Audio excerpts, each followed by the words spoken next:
Welcome to NTD News Today. I'm Kevin Hogan. Let's take a look at our top stories. Harvard is stopping a years-long misinformation fighting program. The person in charge of it is an outspoken skeptic of the Hunter Biden laptop story. Representative James Comer wants answers from John Kerry. He says the special presidential envoy for climate is showing disregard for U.S. national security in climate negotiations with the CCP. A suspected Chinese spy balloon found over the U.S. The Pentagon says it isn't able to see anything that Chinese satellites can't already see. So what's its purpose? The U.S. House condemns the horrors of socialism, but not unanimously. We hear why some refuse to decry the ideology and what a freedom activist who was born in a socialist country has to say about it.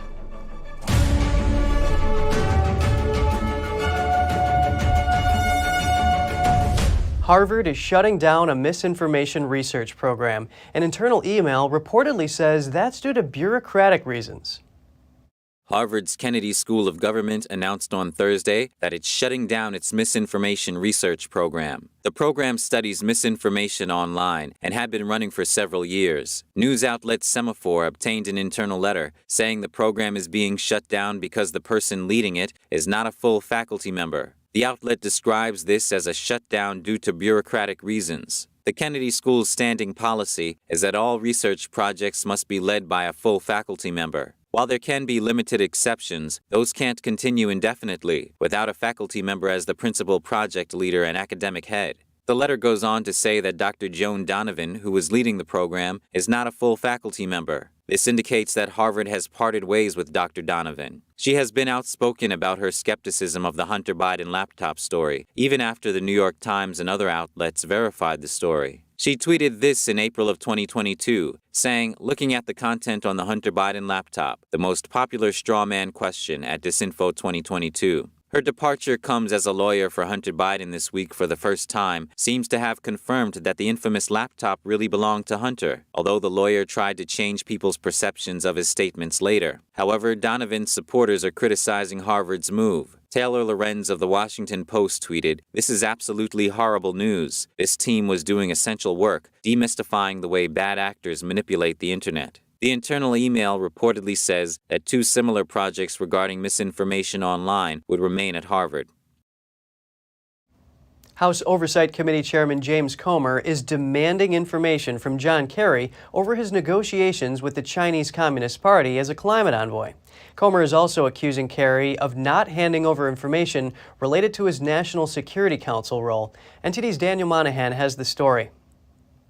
John Kerry is the Special Presidential Envoy for Climate, or SPEC. Comer accuses Kerry of engaging in activities that could undermine the nation's economic health, skirt congressional authority, and threaten foreign policy under the guise of climate advocacy. The congressman is calling for documents and information to understand Kerry's role. During last year's World Economic Forum in Davos, Kerry said the United States was making progress with China on climate issues. Here's Kerry on Bloomberg. We're hoping we can work with China to encourage China in certain things that we think would make a difference. The climate envoy said, quote, "Maybe we can help with technology of some kind to help China move faster. Maybe China could help us better understand some things we could do better." At last month's World Economic Forum, Kerry said that the key to combating global warming is, quote, money, money, money, money, money. The biggest frustration right now with respect to moving rapidly in dealing with the climate crisis is the lack of available concessionary funding. Comer strongly criticized those statements. He said, quote, "As a member of the president's cabinet, you should be representing the United States' interests.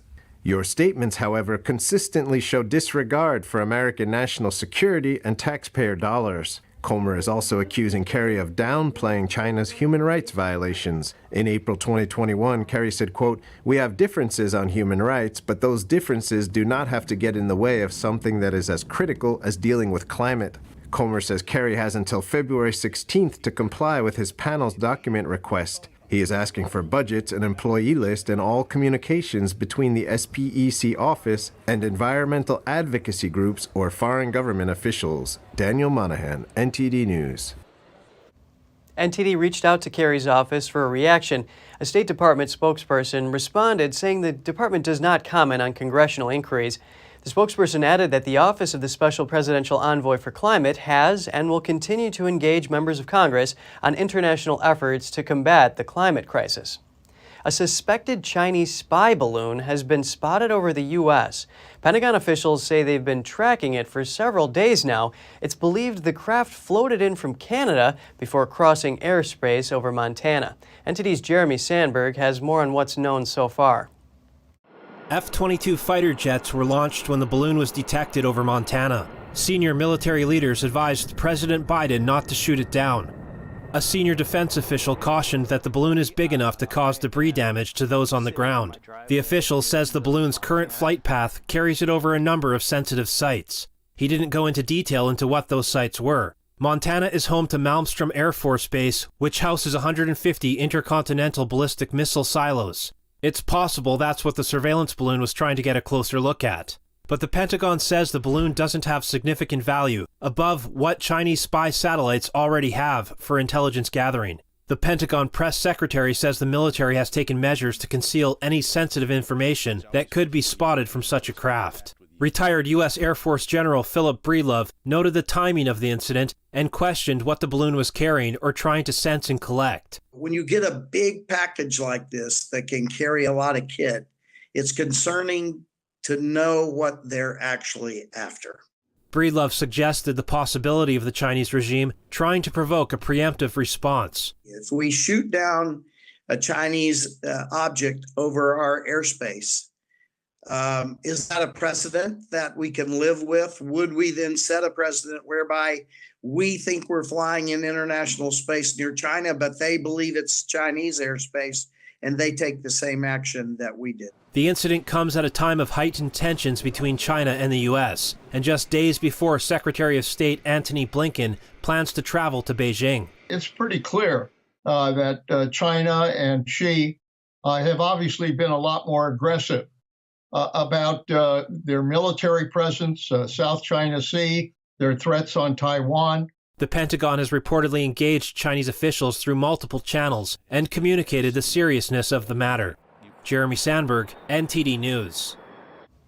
Secretary of State Antony Blinken has decided to postpone his visit to China. According to reports, Blinken doesn't want the balloon to dominate his talks with Chinese officials. For a response from Canada, the country is coordinating with the U.S. to track the surveillance balloon. Meanwhile, Canada says it's also monitoring a potential second incident without giving further details. On Capitol Hill, lawmakers on both sides of the aisle called for action to address the threat posed by the Chinese Communist Party. And House Speaker Kevin McCarthy has requested a classified Gang of Eight briefing for congressional leaders. Staying on China, a House Subcommittee on Energy and Commerce held a hearing yesterday. Chairperson Kathy Rogers says China seeks to undermine the U.S. in a range of advanced communications technologies, including satellite technology. She says the CCP will do whatever it takes to embed their authoritarianism into those types of next-generation technologies. The chairperson added that China spies on its citizens and asserts strict government control over businesses and the economy. According to Rogers, China wants to replace the U.S. as the economic and technological power so they can spread their values and vision of the future. She concluded by saying that the U.S. must adapt the regulatory environment to make sure America is winning the future and beating China. Some common ground on Capitol Hill. House lawmakers agreed socialism is bad. A majority of Democrats agree, but not all. We hear some analysis on this from a Venezuelan freedom activist and economist. Since moving to America, he has dedicated himself to explaining how socialism destroyed his homeland. Joining us now is Daniel DiMartino, founder of the Dissident Project and fellow at the Manhattan Institute. Thank you for making the time today, Daniel. Thank you, Kevin. The House of Representatives just passed a resolution condemning the horrors of socialism. It had bipartisan support, with over 100 Democrats joining all Republicans to pass it. How important is this resolution in your view? Well, I think that there's two ways to look at the passing of this resolution. One is that, over 75 Venezuela. And that's what's concerning, because it's what's happening in the House is reflecting what's happening in the country. And what's happening in the country is that American kids do not know what's happened in socialist countries. They think, because of what politicians tell them, that socialism means Denmark, when socialism really means Venezuela. Yes, and I do want to talk about the people who voted against it. For example, Congresswoman Pramila Jayapal, a Democrat from Washington, and the chair of the Progressive Caucus, spoke to Axios about this. She said Republicans were going to use the resolution against them and that it blends historical despots with modern entitlement programs in Nordic social democracies, citing what she called successful welfare programs. What's your reaction to this?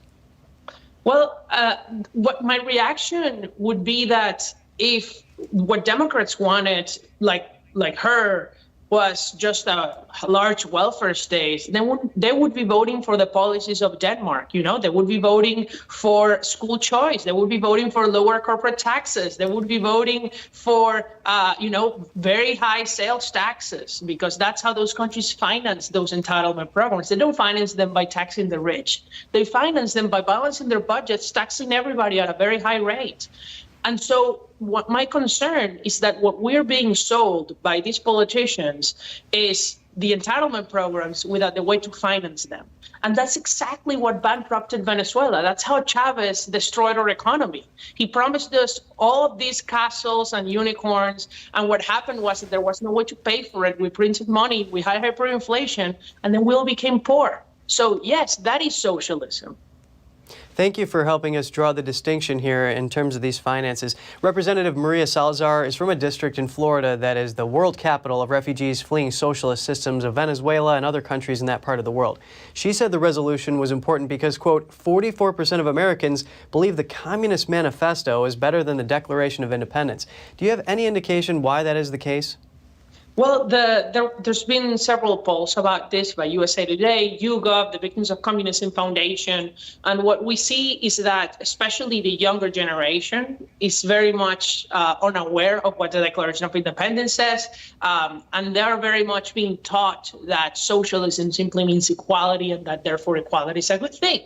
When that's not what really is. I think that if young people were actually being taught nowadays what the Declaration of Independence was about, equality under the law, and how socialism is actually equality of result, they would see that actually socialism isn't even good in theory. Nobody wants equality of result. We want equality of under the law, and we want more opportunities for everybody. But we do not want a system where people, regardless of their effort, regardless of their education, and even regardless of their ability, achieve the same things in life. Not everybody wants the same things either. Delving into the mechanics of these philosophies, Daniel DiMartino, founder of the Dissident Project and fellow at the Manhattan Institute, it is great hearing from you today. Thank you. Is the COVID vaccine affecting women's reproductive health? That's what the latest Project Veritas video with an alleged Pfizer executive explores. NTD's Daniel Monahan has the story. The Veritas journalist asked alleged Pfizer executive Jordan Tristan Walker about vaccine injuries and liability. They then discussed problems observed with menstrual cycles. Irregular about their menstrual cycles, so people will have to investigate that down the line. Yeah. Because that is a little concerning. Because, like, if you think about the science, like, it shouldn't be interacting with, like, it's called, like, the hypothalamus, pituitary gonadal axis. Right. Like, the hormones regulate their menstrual cycles and things like that. And the vaccine shouldn't be interfering with that, so we don't really know. The journalist points out that Walker is a urologist, so he should understand what's going on. Walker says that's why he understands that it's weird. I don't know what's going on there. Yeah. And we don't discover something really bad from that one. I hope we don't find out that, like, somehow this mRNA, lingers in the body, and then, it has, because it has to be impacting something hormonal to impact menstrual cycles. Right. So somehow, the vaccine is supposed to be interacting with, the axis signal, the HPG axis, to cause these changes in menstrual cycles. The HPG axis refers to the hypothalamus, pituitary gland, and gonadal glands. It controls development, reproduction, and aging. So the HPG axis is why the fertility problems are happening. Yeah, because they control the cycles. So, if anything's impacting that, it must be impacting these hormones somehow. But then we need to figure out, how are they impacting hormones? Because, the signaling starts in, the brain, right? Dr. Robert Malone says that variations in menstrual cycles and the onset of menses in postmenopausal women are troubling. All these things are pointers that there's something going wrong with the ovaries, because the ovaries drive menstruation. Dr. Stephanie Seneff also weighs in. In a study that actually traced where does the RNA go, they found among the organs, they found the highest level in the spleen. And then among women, they found second highest level in the ovaries. which is very problematic for pregnancy. According to clinical trials, COVID-19 vaccines are reportedly unlikely to impact fertility in the long term. Walker says that looking forward, Pfizer is developing the mRNA technology for, quote, a whole list of things. Daniel Monahan, NTD News. Up next, a member of Congress wants to have a famous statue of President Abraham Lincoln removed, even though the statue was paid for by freed slaves. We have that and more just after this break.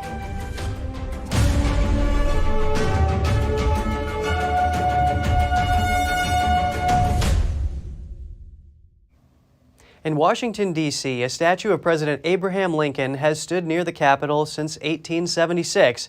A Democratic Congress member is now trying to remove the statue, known as the Emancipation Memorial.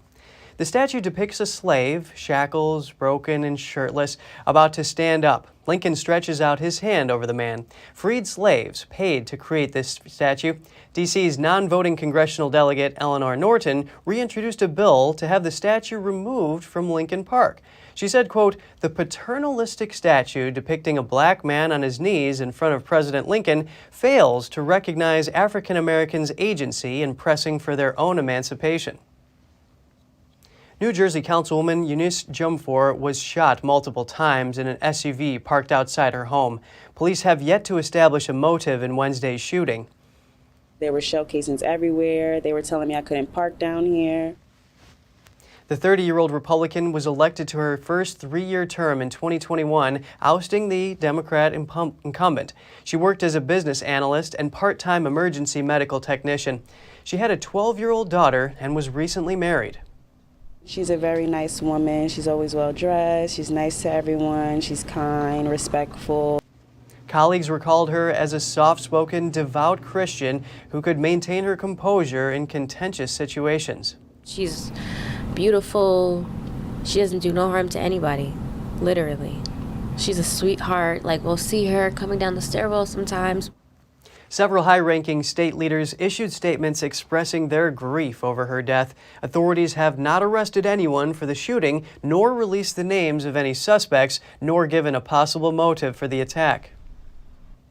An Iowa woman was mistakenly pronounced dead and put into a body bag before funeral home workers found her gasping for air and called 911. The 66-year-old woman was at an Alzheimer's care facility and then in a hospice where staff thought she died on January 3rd. She was then sent to a funeral home, but funeral home workers found her chest moving after unzipping the body bag. When first responders arrived, they discovered a pulse and breath. She was returned to the hospice, where she died 2 days later in her family's presence. The hospice could face up to $10,000 in fines. Turning to California, about 130 victims of human trafficking were rescued and nearly 370 people arrested over the past week. Those are the numbers from a week-long multi-agency task force. Operation Reclaim and Rebuild was conducted in the last week of January in 9 counties. The ages of victims range from 13 to 52, including 6 children. Investigators responded to various advertisements offering sexual services and went to massage parlors suspected of being involved in trafficking. LAPD Chief Michael Moore says victims are being exploited by threats of death, coercion, or threats against their family. Some are also kidnapped and isolated to become dependent on traffickers. Recent snowstorms in the California mountains have given a major boost to the state's water supply, and this may be the state's wettest season on record, but officials say it's too soon to tell whether the trend will continue. Here's NTD's Cost Temenes with more. Water content in California's mountain snow currently sits at around 200% of its average. This according to measurements taken by the California Department of Water Resources, or DWR. So for our survey today, we recorded a snow depth of 85.5 inches and a snow water content of 33.5 inches. That results in 193% of average to date and 137% of the April 1 average here at this location. Historically, 1/3 of California's water supply has come from melting snow. This winter's massive snowpack is the result of 9 atmospheric rivers that lasted from late December through mid-January, which provided the state with 32 trillion gallons of rain and snow. According to the U.S. Drought Monitor, most of California, however, remains in moderate to severe drought following last year's heat waves. The DWR says that a traditionally wet February is actually starting off pretty dry. The forecast for dryness is set to continue. So when we think about drought and when we think about, does our big January actually bust the drought in California? It's too soon to tell. According to the DWR, there's a lot more that needs to play out over the course of the next several months to really capture California's full water supply picture. Cost MNS, NTD News. A Las Vegas police officer managed to save a man from a car just before it caught fire. His body camera captured the close call. Come here. Come on. Come on. I lost my shoe. Here. Come here. Drag him. Drag him. The officer can be heard saying, "Drag him, drag him." A blazing fire engulfed the vehicle the moment the driver was pulled to safety. After the narrow escape, the driver was still sitting on the ground in fear. Another surveillance camera captured the entire dramatic scene from a wider angle. Footage shows smoke coming from a white car as it pulled over in the middle of the road. The driver was taken to the hospital and is expected to make a full recovery. And just ahead, in the Indo-Pacific, alliances with the U.S. are strengthening. The Philippines has granted U.S. access to 4 military bases. And in South Korea, a former justice minister has been sentenced to 2 years in prison for corruption. He was a key aide to former President Moon Jae-in. We'll have the details soon when we return.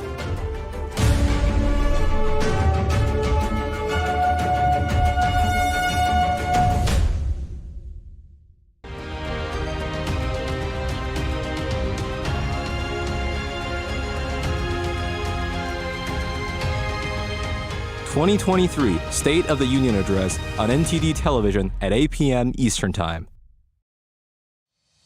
We're entering an unprecedented period of economic turmoil.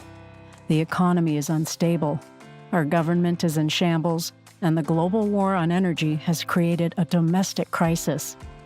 Americans need a way to protect their financial future. One way to ensure your wealth in retirement is by purchasing physical gold and silver. We can help. You can roll any part of your retirement account into a gold or silver IRA. Better yet, you can open a gold or silver IRA in 5 minutes or less using our online application. Preserving your family's financial legacy is a choice that's always available to you. And when you're ready, we're here to help. Call us and speak to one of our IRA professionals. Let's build your financial legacy together. GSI Exchange, wealth for generations to come.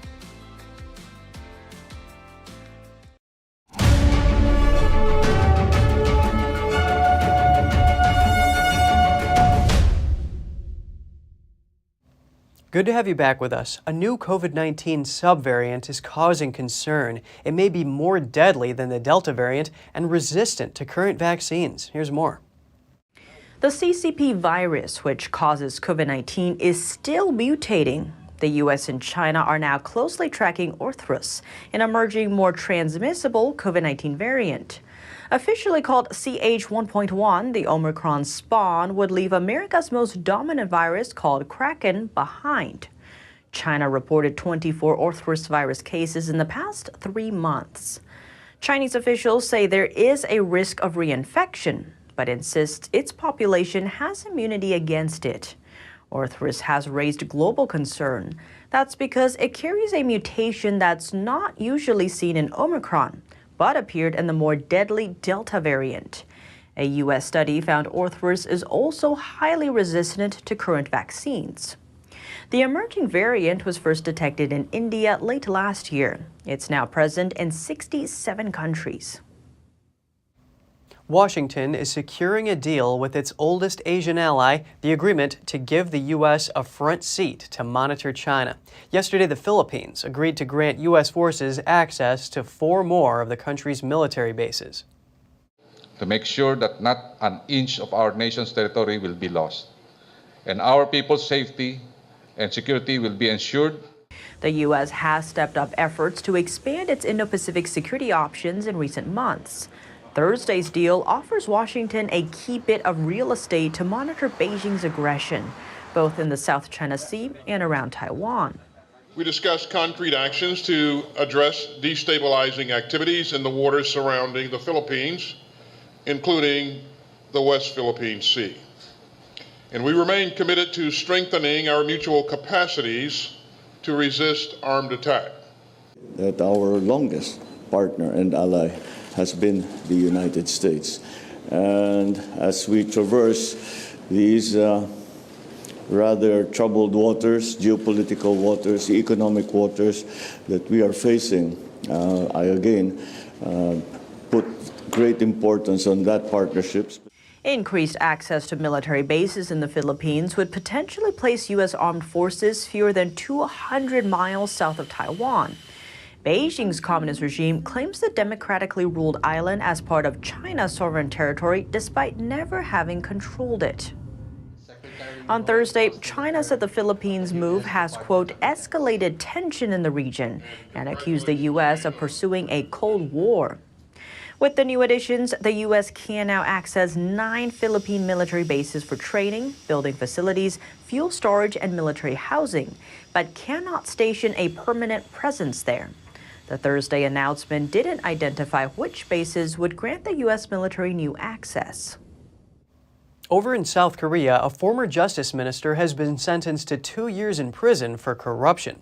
The disgraced former minister Cho Kuk was a key aide to former President Moon Jae-in. Cho served as the justice minister briefly during the Moon administration in 2019. He resigned over the scandal and was indicted on a dozen charges in late 2019. A court convicted Cho today of falsifying documents to send his children to prestigious high schools and universities, as well as peddling influence to interfere with the corruption investigation. The court did not immediately imprison Cho. He has denied any wrongdoing and said he would appeal. In the northeastern Indian state of Assam, authorities have busted thousands of men suspected of marrying minors. The arrests also include priests who helped register these marriages. From yesterday, we started taking action on the basis of FIR that were registered in different districts, and till 3 o'clock this afternoon, we have arrested 2,044 people from different districts. Officials say it's the start of an ongoing crackdown on underage marriages. About 2 months ago, Assam's chief minister ordered police to track down those involved in such practices. Child marriage is seen as a major cause of child pregnancy, which in turn leads to higher maternal and infant mortality rates. Marriage under 18 is illegal in India, but many are openly flouting the law. The United Nations says India has the world's highest number of child brides. The figure exceeds 200 million. Every year, around 1.5 million underage girls are married there. And if you have any news tips or feedback for the show, don't hesitate to email us at news.today@ntd.com. And still to come, a Swiss newspaper claims the U.S. is offering Russia a secret peace plan. Find out what Kremlin and the White House are saying about it. And in France, unions have called for more protests and strikes against the government's plan to reform the pension system. It's raising pressure for President Macron, who faces strong opposition both in the street and in Parliament 8 months into his second term. More shortly here on NTD News Today.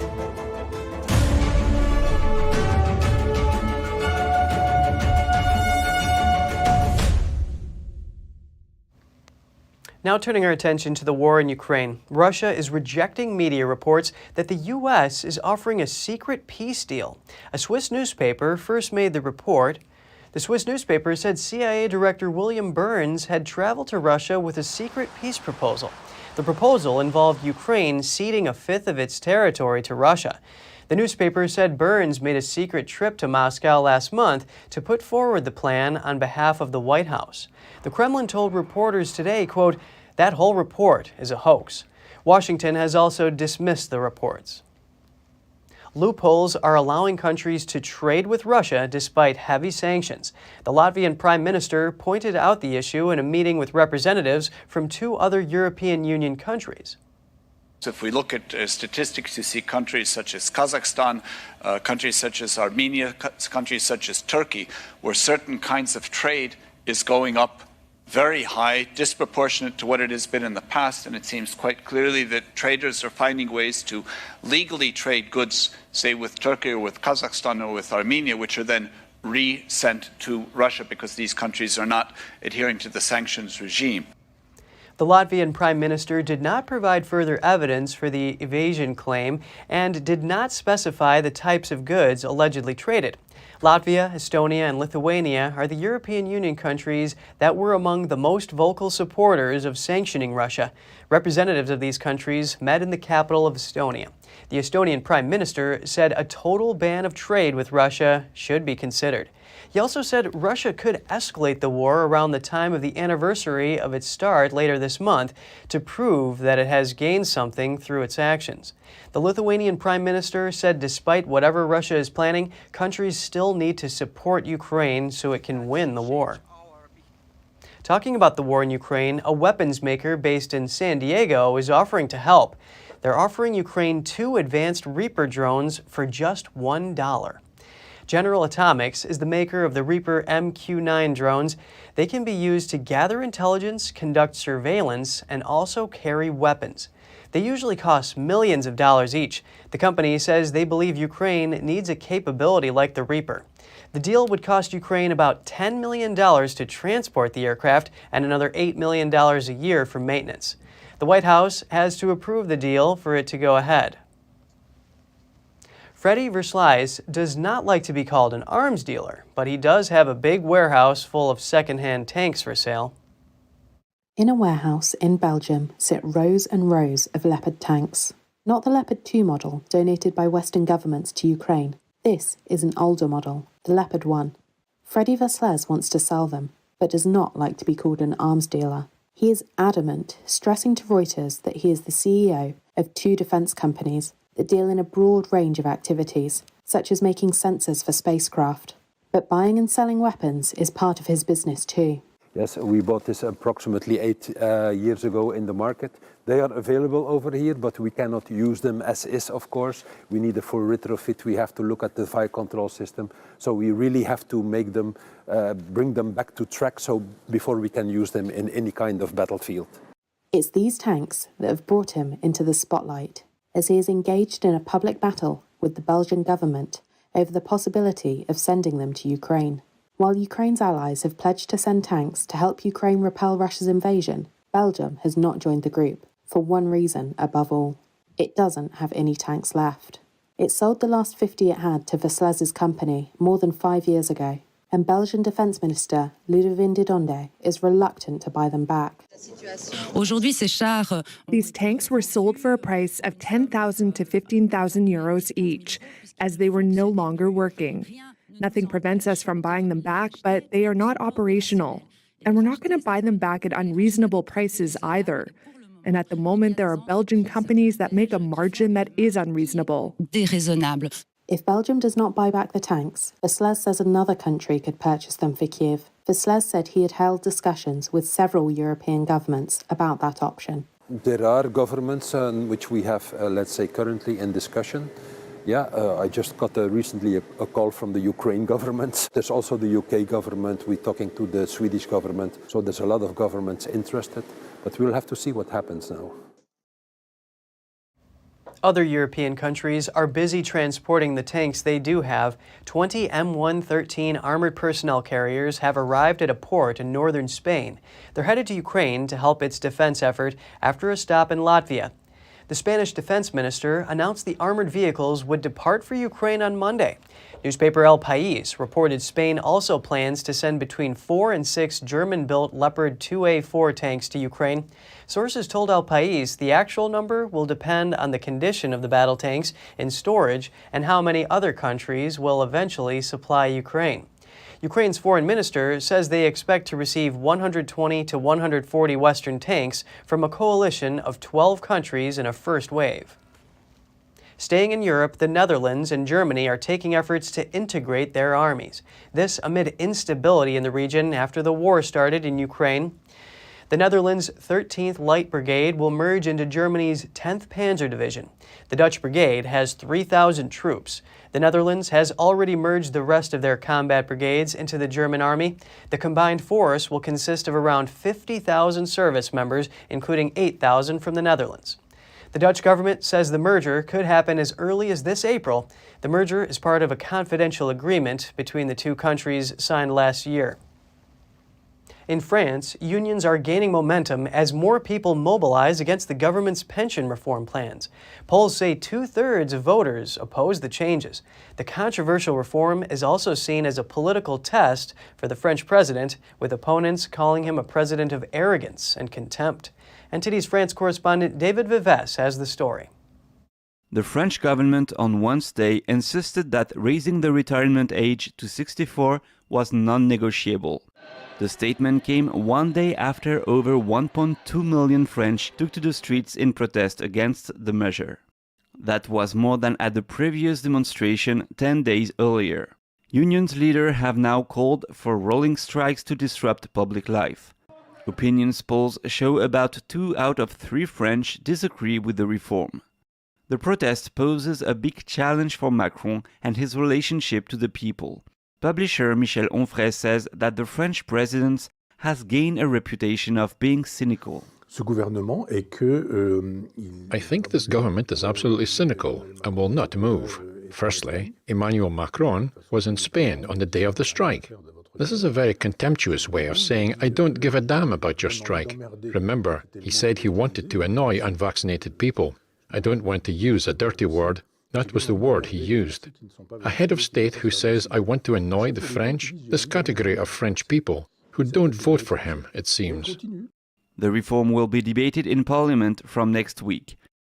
As Macron's party is in the minority, the government will need support from conservative members of Parliament to pass the bill. If this isn't the case, the government might use a constitutional decree called Article 49.3 to bypass Parliament and pass the bill. Called the nuclear option, the Prime Minister has already used this mechanism 10 times in Macron's second term. For some experts, including Onfray, the repeated use of the article goes against the will of Parliament and of the French people. Macron could say, I propose laws that are likely to be voted on by everyone. No, not at all. He says, I propose these laws. It's my position. I don't give a damn about France, but it's my position. It's my business. It's a European policy, and I propose that. Then the lawmakers say, no, we won't vote on this. To which he replies, it doesn't matter, I'll use Article 49.3, which means that he will overrule Parliament, which is not very democratic. Macron thinks that the people are at his service. That changes everything. And he knows very well that he governs against the people, without the people, and in spite of the people. Amid a cost-of-life crisis and high inflation, an even bigger protest could pose a new challenge for the French president. David Vives, NTD News, Paris. After 16 years on the run, one of Italy's most wanted mafia bosses was captured hiding in France as a pizza maker. Authorities say Edgardo Greco was part of the Calabria Mafia. He was sentenced in absentia for the murder of 2 brothers from a rival clan in the 1990s. While in France, he adopted the identity of Paolo Demetrio. He was even featured in a local paper as an authentic Italian pizza maker. Police caught him Thursday in Saint-Étienne, France. He will likely be extradited to Italy. In the UK, British Gas has announced it will stop applying for court warrants to enter customers' homes to install prepayment meters. That follows reports they had been forced on vulnerable customers. A prepayment meter is like a pay-as-you-go phone. The customer must keep their account topped up, or else their power will be shut off.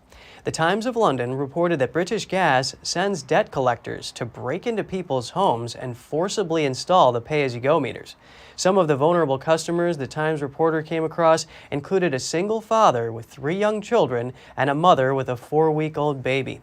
After the newspaper's article was published, British Gas owner Centrica announced it was suspending all warrant activity. The parent company will also launch an investigation into the claims. Energy regulator Ofgem called the allegations extremely serious. It said that it's unacceptable for any supplier to impose forced installations on vulnerable customers struggling to pay their bills before all other options have been exhausted. Tragedy hit the western German town of Recklinghausen after 2 children were apparently hit by a train along a railway line. One of them was killed and the other seriously injured and sent to the hospital. Police who were called to the scene searched the tracks with torches and drones. The Interior Minister of North Rhine-Westphalia, Herbert Reul, arrived and was seen being briefed about the situation. I'm very affected by this. I was at an event.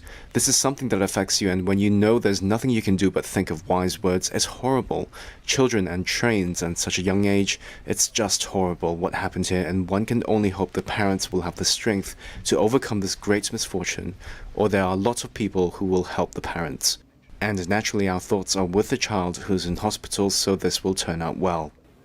Local media say the victims were dragged by a freight train for several hundred meters, and the incident happened near a former freight yard. Authorities have yet to disclose the gender and age of the victims. And still to come, Roman sewer workers uncovered a special discovery, a statue of an ancient emperor posing as Hercules. Archaeologists say it's a rare find. And the Sea of Galilee is shrinking, and protracted droughts jeopardize Israel's water supply. Find out how the country is replenishing the reservoir and more when we return.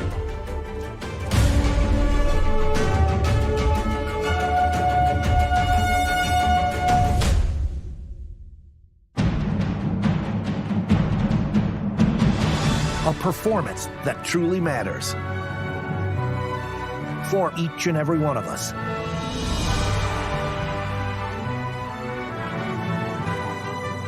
This is what you've been waiting for.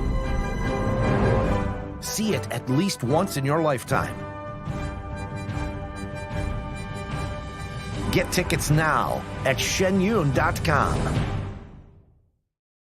Freedom is not free, and neither is the truth. In order to bring you the facts, our reporters are out there on the front lines getting the true story. Some of them served 10 years of prison in China. We've been censored on social media. Our Hong Kong printing offices were set on fire, and we've been repeatedly attacked by the Chinese Communist Party. But no matter what, we believe that you deserve the truth, and so we'll continue to bring the truth to light. Head on over to getepic.com and try honest journalism that is based in truth and tradition. We'd love to have you on board.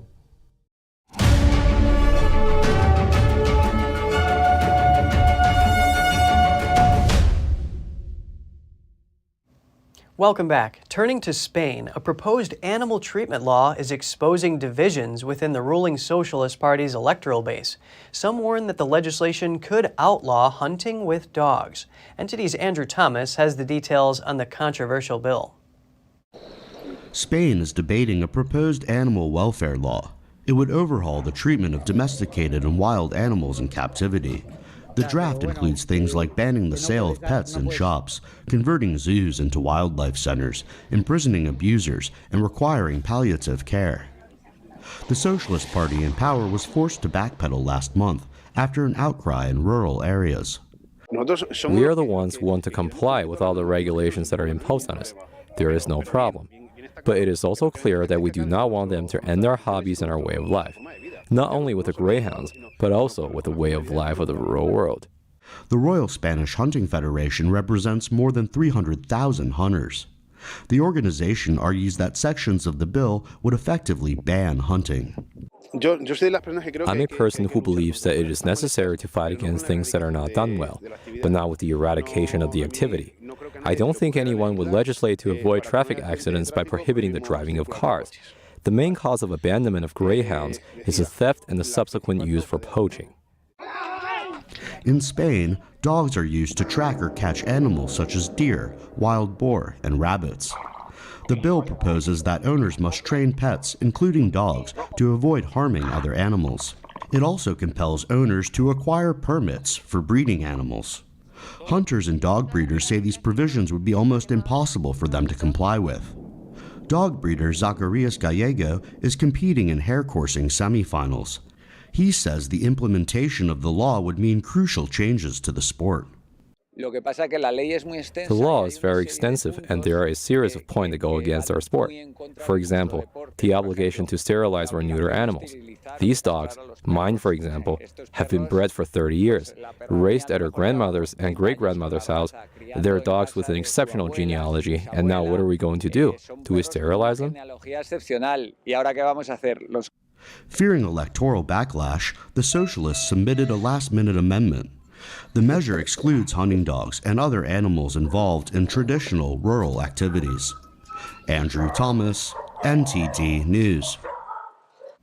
In the Italian capital, an ancient statue was unearthed during a sewer repair project. Archaeologists say it may depict a Roman emperor posing as Hercules. A life-size statue emerged as workers were repairing a sewer line near the Appian Way, the first highway in ancient Rome. Work on the demolition of the bottom of the sewer was going on. When in front of the archaeologist who was supervising the work, the face of this character emerged, which was then immediately identified as a character dressed as Hercules. The marble sculpture showed a Hercules-like figure with the hero's trademark lion skin and club. The frown lines on his forehead are a typical depiction of emperors from the 3rd century, a time when the Roman Empire was in deep crisis. It was exciting to find, for example, the claws of the lion's paws, to look at the fur, to clean from the dust what remains of the lion's jaws, and to discover all the details. An archaeologist says the sculpture resembles Emperor Decius, who ruled Rome around 250 AD. She added, it's quite rare to find a Roman leader portrayed as Hercules. From the first findings we have had with official portraiture of the emperors, because a character who is depicted as a demigod is certainly going to among the most important personalities of the Roman state, we have identified a number of similarities with official features of the Emperor Decius Trajan, who reigned between 249 and 251 AD. Decius was the first Roman Empire to die in battle, fighting the Goths in modern-day Bulgaria. He was also behind the first organized persecution of Christians. The statue was broken into several pieces and is currently being cleaned and restored. Once repaired, the statue is expected to be placed on public display. Israel is transporting water from the Mediterranean to replenish its main reservoir. NTD's Andrew Thomas has more on the series of plants across the country that keep the water flowing. When these floodgates are open, water rushes into a dry riverbed and races to the Sea of Galilee. The biblical lake in northern Israel was drying up due to drought and a growing population. Water from the Mediterranean Sea is desalinated and transported across the country. If the lake starts to shrink again, there's water to replenish it. All the extra water that they are producing, we will be able to bring it with the National Water Carrier System up north and into the Sea of Galilee, into the Kinneret. The Sea of Galilee is Israel's main reservoir and a big tourist destination. But receding shorelines over the last decade have caused alarm. So Israel built a chain of desalination plants along its Mediterranean coast. We are no longer depending on rain, basically, for water supply, because we know to manage the system and take the extra water produced artificially with desalination plants and bring it to fill the natural lake if needed. Israel agreed to supply neighboring Jordan with 26 billion gallons of potable water a year. But both countries continue to accuse each other of mismanaging their shared and connected rivers. Andrew Thomas, NTD News. Coming up, an uplifting show of dance and music. Audience members say it's inspiring and life-changing. We'll bring you their reactions firsthand after the break.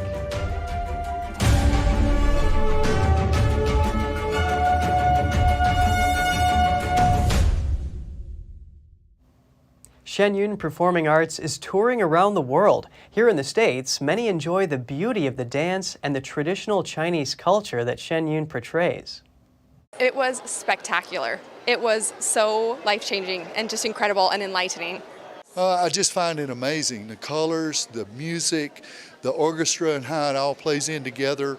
The video, format in the background and how it comes into the stage. That was very surprising when I first seen that. It really adds to the show. Oh, I think they're brilliant. Yes, their energy, their acumen, they're beautiful. The costumes are beautiful. The sets are beautiful. It really puts into perspective the history and culture of the real, what I call the real China, the China before 1949. Shen Yun showcases China's 5,000 years of divinely inspired culture from before communism. I think we need to understand what China really is. And we hear all kinds of things here in the U.S. and maybe around the world about the evils of communism and this and that and this and that, but we lose the actual cultural perspective. Everything they do to keep this culture alive and the tradition of this dance and the way the music's incorporated in. So you look back over 5,000 years of tradition being brought forward, this much is amazing. Many felt hopeful after the performance. Towards the end, having it felt like the symbol of hope. The kids in yellow and blue symbolizing what the world can be. There is something greater than ourselves. There is an eternal divine being, and that one day he's coming back, and we want to be ready. Shen Yun is now performing in 3 cities: Sacramento, Nashville, and San Antonio. There are a diversity of microbes living inside of you. You need to eat healthy food in order to feed them properly. This is not only critical to gut health, but also colon health. Here's Gina Marie with Strong Mind and Body.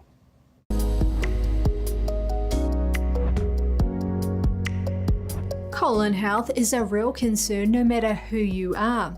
A few small decisions each day can reduce the risk of colon-related illnesses. Let's start by thinking about how often you hear about gut health. But guess what? Gut health is practically synonymous with colon health. You have roughly 40 trillion bacteria residing in your body. The majority of them stay in your intestines, but the ones that live in your colon can have a massive impact on the risk of colon-related disease. But the good news is that you have the power over which types of bacteria take up residence. Generally speaking, a diverse array is healthy. There is a genetic component to your microbiota, that's your gut population, but you can manipulate it with food choices. The more diverse a person's diet, the more diverse and healthier their gut bacterial population. So what does a diverse diet look like? Certainly not like the standard American diet, which consists mainly of junk food and takeout. In other words, sugary foods and refined white wheat flour products must go.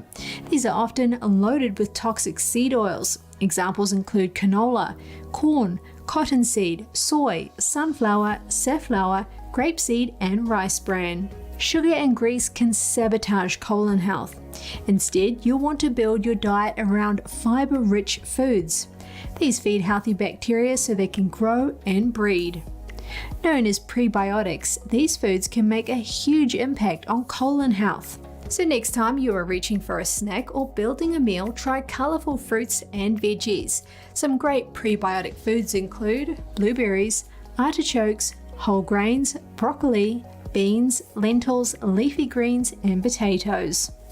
Although potatoes are not particularly high fiber when peeled, they do feature resistant starch, which can feed healthy gut bacteria. From Mission Impossible to Miracle on Ice, that's how the coach of the Ukrainian Pee Wee hockey team described the team's unlikely arrival in Quebec. The group of 11 and 12-year-old boys were all smiles after they touched down in Montreal. They were given a tour of the Videotron Center in Quebec City, where the Quebec International Pee Wee Hockey Tournament will be played.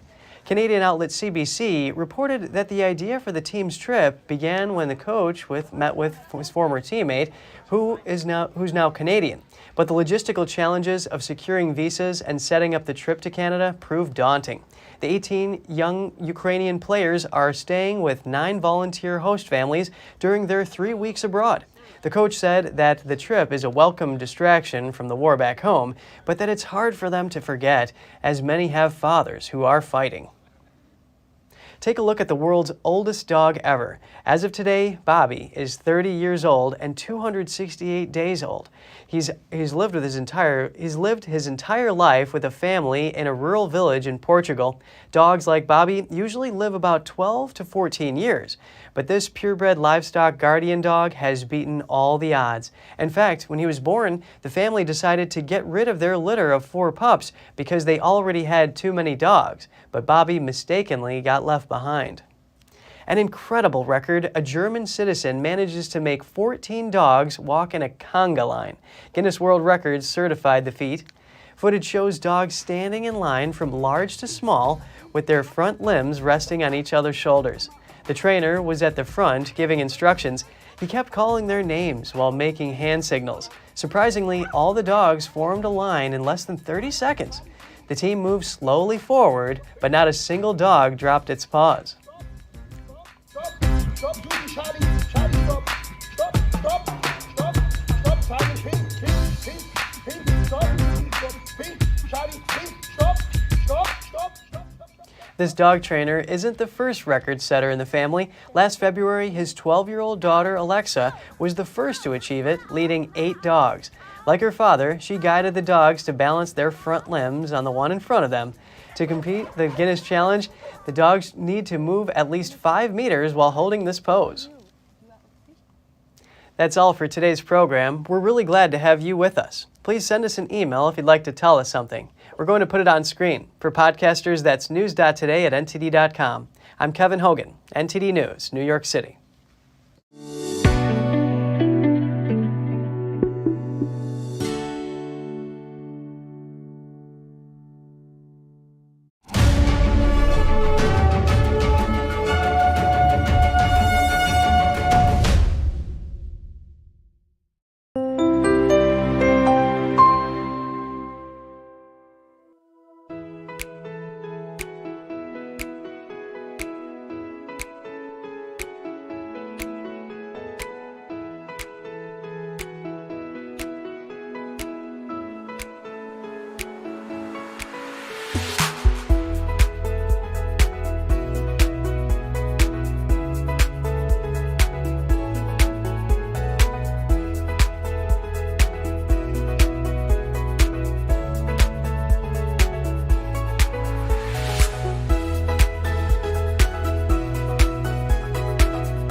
Thanks for watching us on YouTube. Did you know YouTube only keeps selective videos on its platform? So if you want to make sure you get the full picture, just subscribe to our newsletter.